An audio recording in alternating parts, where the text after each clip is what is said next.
क्या मांगे? 178 साल पुराने सनातन धर्म के प्रतीक हमारी हिंदू धर्म की आस्था लक्ष्मण बाग से संबंधित मामला है।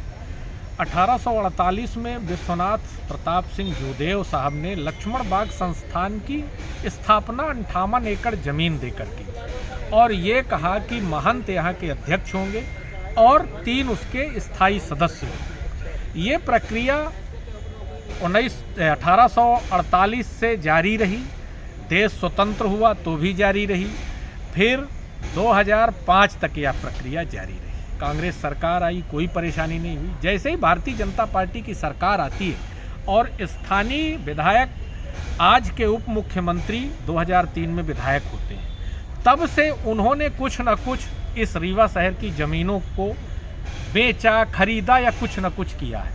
आज हम लोग इसलिए आए हैं कि हिंदू धर्म की अस्मिता का सवाल है, हमारे सनातन धर्म को मानने वाले लोगों की अस्मिता का सवाल है।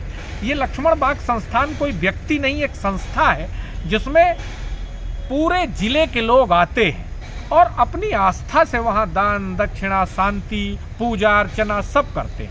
आज उस संस्थान को 2005 में ये आरोप लगाकर महंत के ऊपर कि ये भ्रष्टाचार कर रहे हैं, वहाँ कलेक्टर को प्रशासक बना दिया गया और 2005 से 2025 चल रहा कलेक्टर प्रशासक है।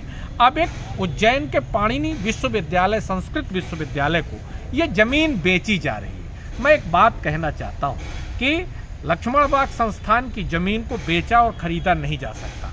आप कह रहे हैं ज़मीनें नहीं हैं, आपने औने पौने दाम में शहर की ज़मीनों को बेचा है निजी हाथों में।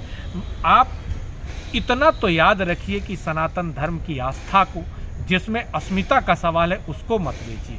और मैचुअल करना है, आप कहते हैं मैचुअल करना चाहते हैं, तो मैं कलेक्टर महोदय से कहना चाहता हूं कि कलेक्टर का मैचुअल कलेक्टर होता, पटवारी नहीं होगा।